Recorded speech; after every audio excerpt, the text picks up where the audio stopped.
Hey everyone, welcome back to our channel. Today we are going to show you how to send Ton from your Tonkeeper wallet or to Trust wallet.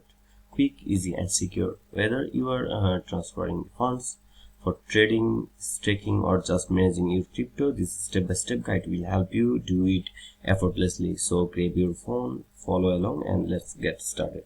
At first, open your Trust Wallet app and log into your account. Then select receipt from here.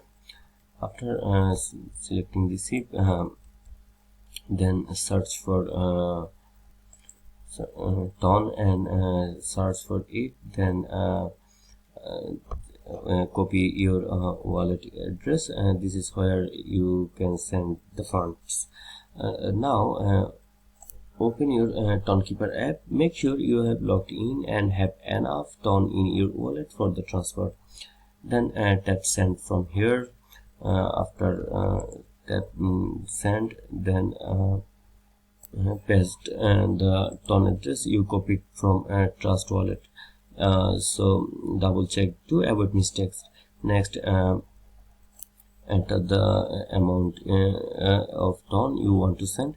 Make sure you have enough for network fees.